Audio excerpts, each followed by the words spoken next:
The conversation that's about to take place up here on this stage is one that, let's do a reality check, is one that a few decades ago would have been impossible to consider.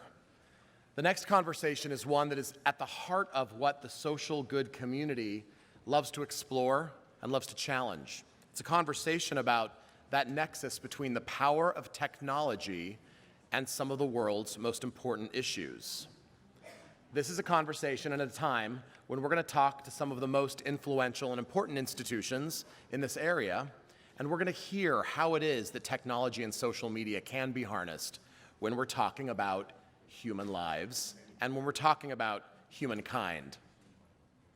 Social media is not just about a selfie. Social media is about the future of the world. It's about the world itself.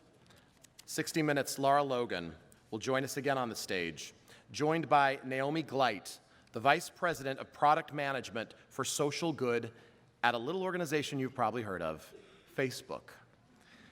She's joined by Dr. Pranav Shetty, who's the Health Coordinator for the International Medical Corps, and from our partners at Mashable, Matt Petroncio, the Social Good Editor. Welcome.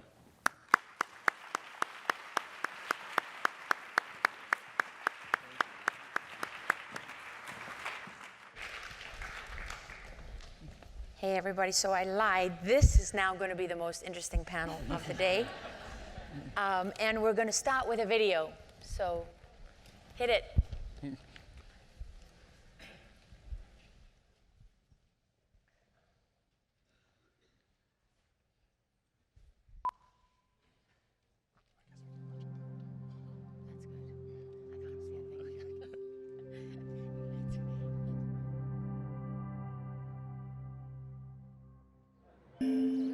Nepal is a very beautiful country.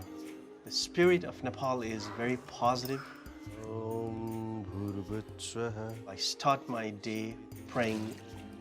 Having a baby, there is so much consciousness that has to be around you so that he can bring lots of positive energy in this world. The first thing that we hear was a big boom.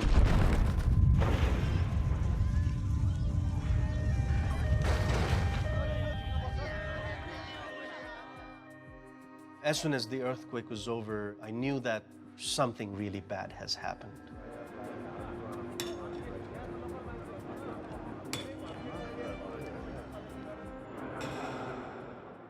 After the earthquake, cell phones were not working, landline phones were not working, but I was getting messages from people all around the world.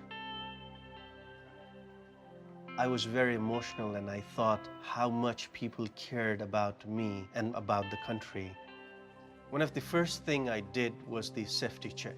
Even when there was cell phone not working, that was the best way to know your family and friends are safe.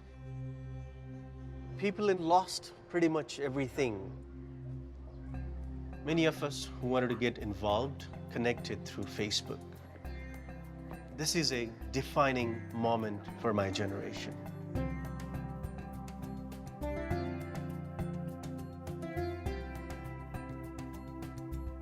I started volunteering for International Medical Corps. We were the first organization to bring relief to the epicenter of the earthquake. If there was not help coming from all around the world, we wouldn't be able to do what we are doing.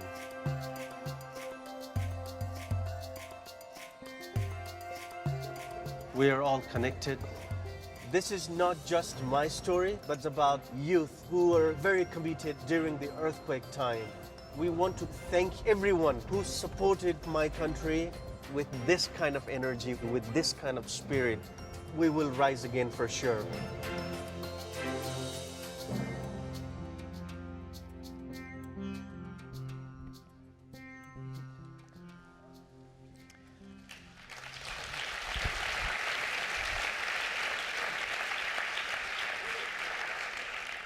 So good afternoon again, everybody. Just to remind you, we have Matt here from Mashable, who's the social good editor. We have Naomi from Facebook, who's really been overseeing what we're going to talk about today. She's right at the heart of that effort. And we have Dr. Pranav Shetty, who is much less sweaty than he was last time I saw him, at an Ebola treatment center in Liberia, who has 1,000 medical degrees and is Global Affairs Director for IMC. And IMC, you know, has been all over the world for many, many, many years. One of the first organizations in Afghanistan about, I don't know, 30, 40 years ago. So what this discussion is really about is something that I have to be honest, I didn't know a lot about before I was asked to do this. How is social media changing the way we deliver aid and assistance in times of crisis in the world? So I think let's start with Naomi. Tell us what Facebook has done and why you chose, instead of donating money, you chose to do something different. So Facebook's mission is to make the world more open and connected, and we believe that that in and of itself is a social good, but we also know that we can do more. And so I really want to announce that we've started a team that's dedicated to and committed to social good, and I'll be running the social good team at Facebook. So it's a big step. Yep. Oh, sorry. So if you want to know what social good means, 20 years ago, I was in Mozambique covering the floods there, and I had to go into a room where there were 6 children, and they'd all been separated from their families because a wall of water came in the night and washed their village away. And my heart just broke. And as I understand it, one of the applications of this program is to allow people, like we saw in the video in Nepal, to connect, to find each other after a disaster. That's exactly right. And so our approach is to really understand how people are using Facebook today for good, identify ways that we can make that easier or amplify that, and 3, execute products by building products and tools on our platform. As you saw in the video, people were using Facebook to communicate during a crisis. We wanted to make that easier with Safety Check. We saw people raise $100 million for ALS in 30 days on Facebook. We wanted to make that easier with the donate button. And so Matt, I have to say, I had to look up Mashable before I came here because apparently I am not on the connected generation. I'm too old, that's right. And millennials want to make an impact. I don't know at 44 if I'm a millennial or not, but Matt, you cheat because you use this to find your stories. Tell us how you do that. If only it were always that easy. I don't consider it cheating. I think it's just kind of another source. You know, it's very hard to measure social impact.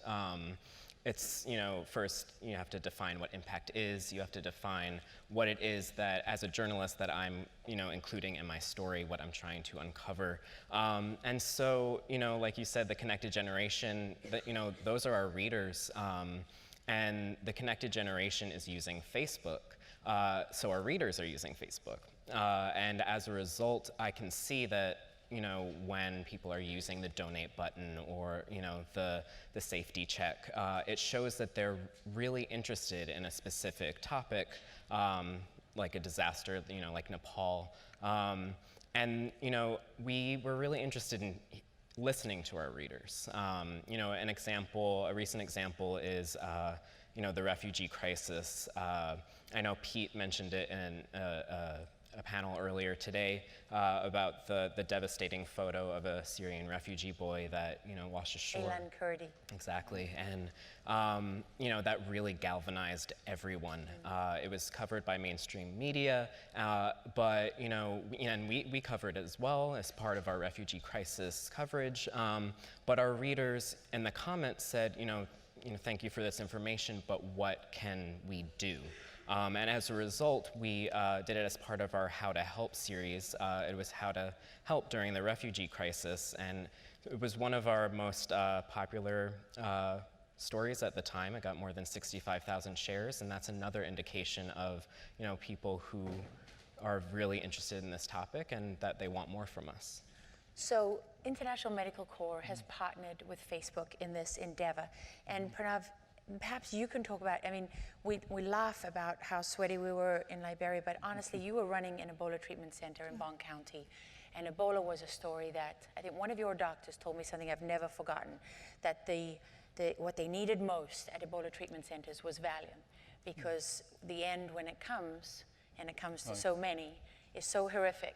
Right. The only thing they could do to ease it was to give people Valium. And that just, when you see the children and the mothers, and you see that line, that fence you built separating the, you know, the unconfirmed ward from the confirmed ward, and you knew that people, you know, they crossed that fence and they families never saw each other Exactly. again. 2-year-old, what do you do if you're a mother and someone comes and says, give me your 2-year-old baby, she's positive? Right.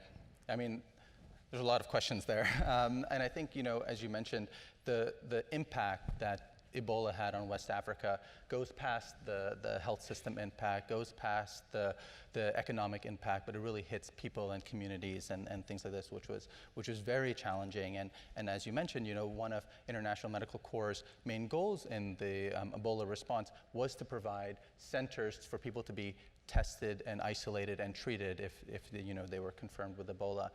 And you know, from Facebook, we partnered with Facebook on the Ebola response, and it helped us a lot. And the reason is because in disasters, speed saves lives, and that's a fact. And you have to be able to implement quickly. You have to be able to react quickly. We saw in Nepal, you know, both to an acute disaster, both to one that's an epidemic like Ebola. And the resources that Facebook provide allowed us to do that. So actually, as a direct result, we were able to commit to opening our second Ebola treatment center in Margibi County, Liberia, because of the partnership that we had with Facebook, which allowed us to treat hundreds of more people, you know, that otherwise would have been in their community, otherwise may have passed on the virus to other people and things like that. So it was very crucial at that stage. And Nepal was even faster. Yeah. Amir I met on day 6, I think, you know, after the earthquake. And you know, the resources that came through Facebook came through so quickly that we were able to mobilize very rapidly. I mean, International Medical Corps was treating patients in remote villages before the very structure from the UN that mobilizes teams was even put in place. We were already there. And so I think, you know, having that direct partnership, having that speed really translates to a huge impact early on, which is where you have the greatest effect. Well, and that's what struck me as remarkable about this program, is that at that very moment when you're hearing the news or you're seeing the pictures and you're most moved, there is an easy way now for you to make a difference. You tell people how to do it on your site, you give them a button they can push that actually goes somewhere where it's needed, and you are on the receiving end of that, where you can actually translate those dollars into something meaningful on the ground. Yeah. And you know, one of the things you don't capture in video, right, is if anyone's ever been to an earthquake, I was in India, the smell of all the dead buried beneath that rubble and the overwhelming need that people have because there's no water, there's, you know, there's no food, there's just nothing. So what you're doing has a very real application on the ground in these disasters. So, but one thing we discussed before is it was more effective in Nepal than it was in Liberia. Why? Because Liberia has no infrastructure. Right? Yeah, I mean, how do you overcome that? Yeah, I mean, I think just from our side, as you mentioned, from the implementation perspective, there needs to be a framework, there needs to be an infrastructure in place to be able to use tools effectively. We were still able to use, actually we used Facebook in Liberia for recruiting, when we were recruiting staff to work in Ebola treatment centers, which was a challenge in and of itself, but we used it in that way. And I think one of the earlier panels today mentioned, you know, getting broadband internet into Africa is going to change the world, and you know, and it's going to change the way that we are able to respond in Liberia, in South Sudan, in Central African Republic, because you know, really, social media, Facebook has emerged as this platform to connect resources and information about people who need it, and trying to make that connection is really, you know, a lot of the work that goes into humanitarian aid. So Facebook has 1.5 billion people all over the world that are connected. That's an incredibly powerful resource to use. Yeah, and I definitely feel that responsibility. When I joined, there was actually only 1 million people using Facebook, and I said it was like MySpace, so people didn't actually know what it was. And now there's 1.5 billion, and so we do feel like we are doing a lot of good. Mark talked at the UN yesterday about internet.org and how we need to bring internet access to everyone. That's number 9 on the global goals. But we know we can do more, and so it's really in conjunction with partners like International Medical Corps that we're able to do that. So Matt, what's important about what you do at Mashable? Wow. Well. Come on, Matt. You can do it. Tooting my own horn. I mean, I think it's really important. I think journalism can be a sort of form of activism, at least as far as spreading awareness goes. And I think that is, you know, you speak of responsibility, I think that's a responsibility I have to really, you know, listen to my readers and listen to what, you know, experts are saying and the people at the forefront on the ground, you know, during these events, and really kind of deliver that information and package it in a way that is digestible but also informative. So I do have to say that there's a line between journalism and activism, right?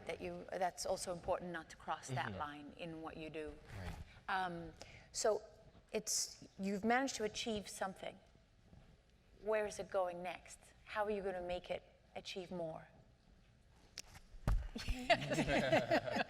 I think the most important thing is we have a team dedicated to this. I think that we've done some things. We've done Safety Check, we've done the donate button. So tell people what Safety Check and donate button are. Absolutely.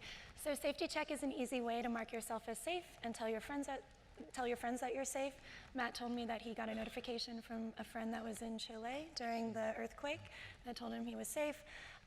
The donate button is a way for Facebook to fundraise for charities, and you can donate directly through Facebook.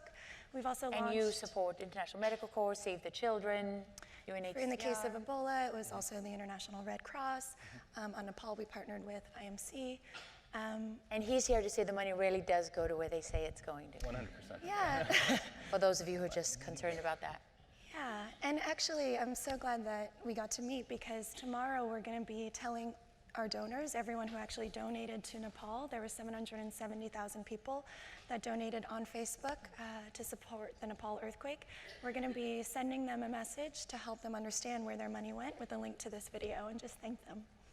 So before we came on here, I said to Pranav, I wanted him to tell you a story, something about his time in Liberia that would help you understand how significant it is when you're sitting in, you know, your apartment in New York, or your parents' basement, or whatever it is you're doing, and you're online and you're wondering, you know, if what you can do makes any difference at all. So he's had some time to think about it now. So if he messes this up, it's on him. Yeah, 5 minutes. 5 minutes.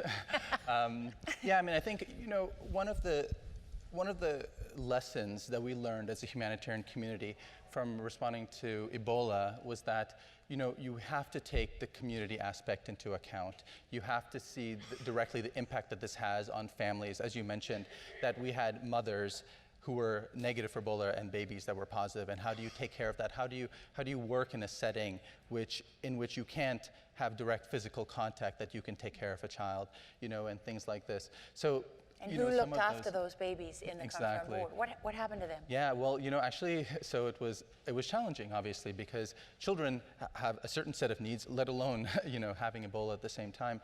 So, you know, we actually trained other people who had Ebola to take care of those children, both from a medical standpoint and from just a nurturing, a parental standpoint as well. And other children, we sometimes those were other children, because that's who they were connected with in most circumstances. We also use survivors. So we use survivors from Ebola who are really the only ones who can really say what it was like to both have the disease, to both be in a very scary treatment center with everybody in suits and not really knowing a lot of what's going on, you know, because even we didn't know, you know, how any individual patient would react to treatment or what their prognosis would be.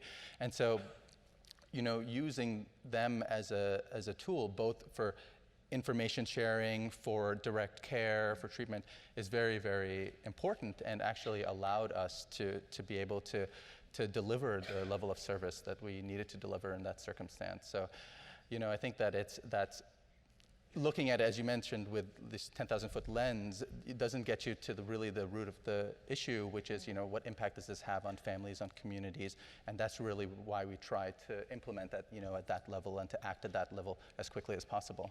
I remember the one survivor you introduced me to, George, who was back in the confirmed ward taking care of his son. But I think one of the most moving things was the way your staff described how, when he was told that he no longer had Ebola anymore, and he came and sat at the gate to the Ebola treatment unit, and he asked if he could just sit there, and he sat there for like 4 hours. Yep. Right? He was too scared to even cross that line, Right. and he eventually did, and he got home, found out his son had been tested positive for Ebola, and walked all the way back to the treatment center, went back into the confirmed ward, which one of your doctors described literally as Armageddon in there. Right. Yeah. I mean, it was Just definitely. hell. It just shows the spirit of people and the resilience, really, of people. And after they've experienced disaster, I mean, we saw the same thing in Nepal. That people on day 3 are rebuilding their houses. You know, are searching through the rubble, or are finding their things, sometimes finding their family members. You know, and then really being able to step up to the challenge and respond, which is, you know, from our standpoint as International Medical Corps, that's what we try to foster. That's why we recruit people like Amir, who we saw here, because they're the ones with the local knowledge, they're the ones with the connections, they're the ones that are really know the impact that it's had on their country and their community, and really bringing that home is one of the goals that we strive for. So Matt, you were saying to me earlier, you think that this generation of millennials really care and really want to make a difference. Why do you say that? I mean, well, there's evidence. There's so many studies and reports that the younger generations, especially millennials, are, you know, very determined to make a difference, to have, you know, an effect on social impact-wise. You know, Because they know so much more about what's going on in the world, that there's so many ways to connect personally with people? well, I think, I mean, that's where social media comes in. I think, you know, platforms like Facebook and Twitter and all that really kind of have. Sorry, my phone just vibrated, so it distracted me. As long as it's just your phone, Matt. It's probably a notification on social media, but I think, you know, it inspires people to really become new philanthropists, but it also just empowers them. It gives them, you know, a reason to really give back. I mean, I think, you know, making a difference is no longer just a nice idea for youth. It's really baked into our daily routine. And you can see it, right? Yes, you can exactly. see the impact that it has. Yes, it's tangible. Online. So how do you deal with the fact that there's a lot of crap on the internet? How do you sort out the good information from the bad and not overwhelm people with too much information? How do you use your tool, Naomi? How do you use that to reach the right people in the right way? Yeah, I mean, I think the most important thing is that what I see on Facebook is what my friends are posting on Facebook. And so I'm really seeing what's important to my friends, causes that are important to them. Matt mentioned that photos are being shared on Facebook. A big reason that a lot of us know about the Syrian refugee crisis is unfortunately due to the heartbreaking photo of the young boy on the beach. And that was shared by many of my friends on Facebook, and that's where I saw it. And so, it makes people much more aware, right? Yeah, You're reaching so it many sheds more light. people than you otherwise would. So what's the downside then? It's always a downside, right? Well, I mean, I think as you know, we're talking about social media is emerging organically as this architecture in which we can use to get information about, let's say, in humanitarian response, about needs, about the resources available and things like that. But you know, anytime we respond, there's an opportunity cost for that. We have a finite number of resources to be able to allocate to needs that we might see in Liberia and Nepal, wherever the next disaster is going to happen. And so we need to be cognizant of that. I mean, we try, from our side, to triangulate information. If you see information on a post on Facebook, who else is posting about that? Where else are we getting information about this? But it's not perfect. And we don't want to, you know, from a humanitarian aid perspective, we don't want to chase down rabbit holes because, you know, you spend time and you spend resources getting there. So I don't have an answer to your question of how we do that, but we do need to do that as a kind of a global community, is figure out how do we separate out the signal from all the noise that's there and really get to the events and the people that matter.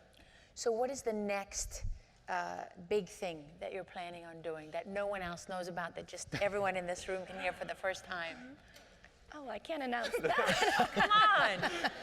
That's why they're here.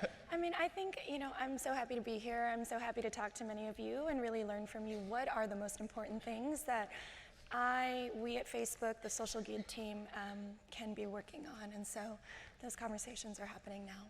What do you think, Matt? What's next? Well, I mean, at least for my team, I'm lucky enough to have been working at Mashable for almost 4 years, and I know he's like 12 and he's the editor, right? I'm double his age. But I mean, I just became the social good editor in April, so I'm just really excited to really build up our coverage and really dedicate our time to it. That was a non-answer. What's your next big thing? That is the next big thing as of now. What about you, Pranav? Which nasty place in the world are you off to next? Well, let's see. Well, it's kind of a downer, but to end with. I think from our side, we're preparing for it. We know that pandemics are inevitable. For example, we saw it with Ebola, we've seen it with SARS, we saw it with MERS, avian flu and things like this. Everybody's gonna leave here now.